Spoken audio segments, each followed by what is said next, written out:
Halo teman-teman, sebelum kita masuk gimana sih cara proses pengolahan dari aluminium dari biji bauksit ke alumina dan alumina ke aluminium, pertama kita harus mengetahui apa sih aluminium itu. Jadi, aluminium adalah unsur kimia yang sangat penting dalam dunia industri dan teknologi dengan simbol kimia Al dan nomor atom 13. Beberapa mineral utama yang mengandung aluminium adalah biji bauksit, feldspar, kaolin. Biji bauksit adalah sumber utama aluminium yang mengandung mineral seperti gipsit, bohmit, dan diaspor. Secara umum, aluminium memiliki beberapa karakteristik utama. Pertama, aluminium adalah logam ringan dengan massa jenis yang rendah, sekitar 2,7 gram cm3, yang membuatnya sangat penting dalam aplikasi yang membutuhkan material ringan namun kuat, seperti dalam industri penerbangan dan otomotif. Aluminium juga sangat tahan terhadap korosi, terutama pada lapisan oksida yang terbentuk secara alami di permukaan logamnya, yang memberikan perlindungan terhadap oksidasi lebih lanjut. Aluminium juga memiliki konduktivitas listrik dan termal yang baik, meskipun tidak sebaik tembaga, menjadikannya pilihan populer dalam kabel listrik dan alat-alat elektronik.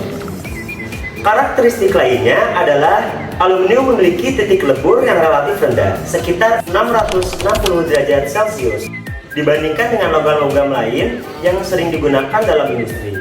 Hal ini membuatnya mudah diproses dengan suhu yang lebih rendah, tapi juga mempengaruhi ketahanan pada suhu tinggi. Penasaran gimana sih cara proses pengolahan dari aluminium tersebut? Jadi, proses pengolahan aluminium terbagi menjadi dua, yaitu dari biji bauksit ke alumina dan alumina ke aluminium. Penasaran? Lanjut saja, dengarkan. Jadi di sini saya akan menjelaskan proses dari biji bauksit menjadi alumina. Proses Bayer merupakan proses ekstraksi alumina dengan menggunakan reaksi natrium hidroksida, di mana proses ini menggunakan suhu operasi dalam mengekstraksi alumina pada rentang 140 sampai 280 derajat Celcius. Digunakan untuk bahan baku bauksit yang mempunyai kadar silika yang rendah dan konsumsi energi sebesar 11 gigajoule per ton alumina. Bauksit adalah batuan sedimen yang kaya akan aluminium. Bauksit adalah bahan baku utama untuk produksi aluminium yang digunakan dalam berbagai produk seperti kaleng, foil, dan pesawat terbang. Bauksit memiliki berbagai warna yaitu putih, merah, coklat, dan kuning. Tekstur dari bauksit yaitu keras atau lunak dan berbutir halus atau kasar. Bauksit terdiri dari aluminium oksida dengan sedikit silika, besi oksida, dan titanium oksida. Proses Bayer biji bauksit menjadi alumina terdiri dari beberapa tahap, yaitu pertama, biji bauksit dihancurkan secara mekanis, kemudian biji yang telah dihancurkan tersebut dicampur dengan soda kaustik dan diolah di grinding mill hingga menghasilkan selari. Kedua, kemudian selari tersebut dipompa ke dalam digester. Di dalam digester, selari tersebut dipanaskan hingga suhu 270 derajat Celcius di bawah tekanan 3,5 mPa. Kemudian, soda kaustik bereaksi dengan senyawa aluminium pada bahan bauksit menghasilkan larutan natrium alumina. Yang ketiga, setelah itu dipompa ke dalam tangki dengan pengendapan karena red mud berada di dalam pengotor tangki sehingga tidak larut dalam soda kaustik dan mengendap di dasar bejana. Keempat, setelah pengotor mengendap, sisa cairan dipompa melalui serangkaian filter kain. Partikel halus pengotor tersisa dalam larutan terpangkas oleh filter. Kelima, setelah itu larutan natrium alumina dipompa ke dalam alat pengendap besar. Aluminium kristal biji hidroksida ditambahkan ke dalam larutan untuk memulai proses pengendapan. Pada titik ini, kristal aluminium besar terbentuk. Yang terakhir yaitu kristal tersebut kemudian dipanaskan dalam rotary kiln pada suhu lebih dari 1100 derajat Celcius sampai 1200 derajat Celcius. sampai mengering. Molekul air meninggalkan bubuk putih yang dikenal sebagai alumina atau aluminium hidroksida.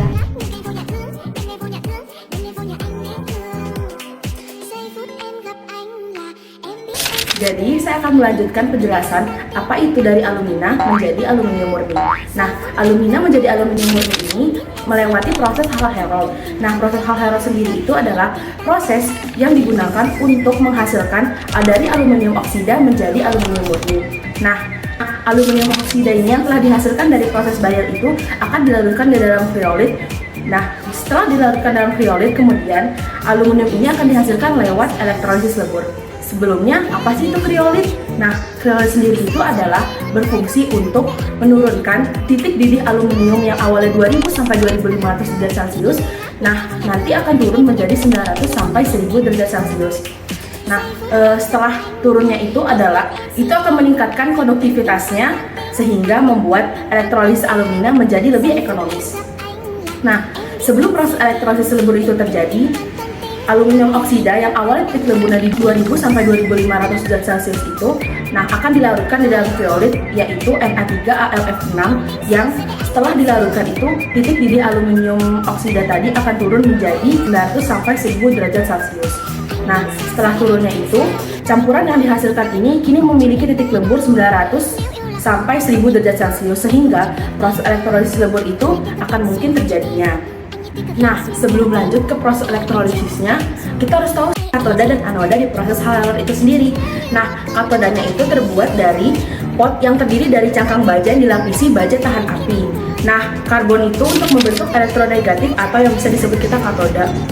Nah, anodanya terbuat dari apa? Anodanya terbuat dari beberapa blok karbon yang disusun rapat dan digantungkan di setiap atas katodanya itu.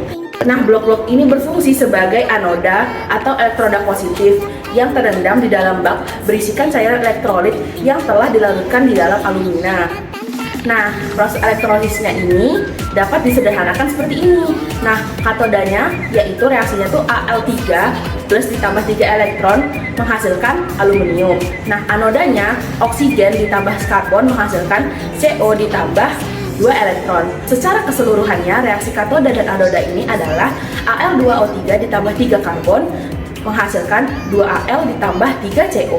Nah, dalam kenyataannya lebih banyak CO2 yang dibentuk di anoda daripada CO, sehingga reaksinya menjadi seperti ini. Al2O3 ditambah 3/2C menghasilkan 2Al ditambah 3/2 CO2.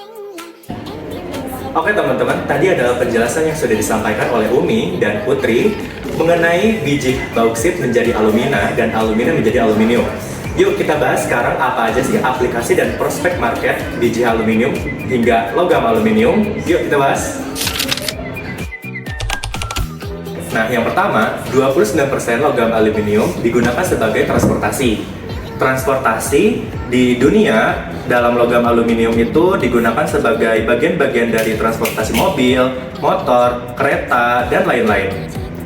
25% logam aluminium digunakan sebagai bangunan dan konstruksi. Aluminium memberikan kekuatan pada bingkai jendela dan pintu, serta tahan terhadap cuaca. Aluminium digunakan dalam konstruksi rangka bangunan, jembatan, dan menara, karena kekuatannya yang tinggi terhadap beratnya. Yang ketiga, 12% logam aluminium digunakan sebagai kemasan. Kaleng aluminium adalah salah satu contoh paling umum dari penggunaan aluminium dalam kemasan. Aluminium merupakan penghalang yang sangat baik terhadap udara, uap air, cahaya, dan berbagai jenis gas lainnya. Hal ini sangat penting untuk menjaga kualitas obat agar tidak teroksidasi, terurai, atau terkontaminasi oleh faktor eksternal. Yang keempat, 11% logam aluminium digunakan sebagai kelistrikan. Aluminium digunakan sebagai konduktor dalam kabel listrik dan pembuatan berbagai komponen elektronik seperti kapasitor. 9% logam aluminium digunakan sebagai peralatan mesin. Beberapa mesin menggunakan blok mesin yang terbuat dari aluminium untuk mengurangi berat total. Banyak komponen otomotif lainnya seperti roda, rem, dan suspensi juga menggunakan aluminium. 7%-nya adalah bahan-bahan yang tahan lama. Bahan-bahan yang tahan lama atau barang-barang itu adalah peralatan masak, perabotan rumah tangga, dan peralatan elektronik seringkali menggunakan aluminium karena ringan dan mudah dibersihkan. 7%-nya digunakan sebagai pemanfaatan lain-lain. Kategori lain-lain mencakup berbagai aplikasi aluminium yang lebih spesifik, seperti dalam industri aeroskopes, kelautan, dan medis. Jadi teman-teman, itu adalah penjelasan dari proses pengolahan aluminium. Teman-teman udah tahu kan gimana sih prosesnya? Yang pertama itu penjelasan dari karakteristik dan mineralogi aluminium. Yang kedua yaitu proses bayar. Yang ketiga, proses hal herald. Dan yang terakhir adalah aplikasi dan proses market dari logam aluminium. Mungkin itu saja penjelasan proses pengolahan dari aluminium tersebut. Semoga ilmu yang kita sampaikan dapat bermanfaat di kehidupan kalian. Terima kasih, bye-bye. Bye.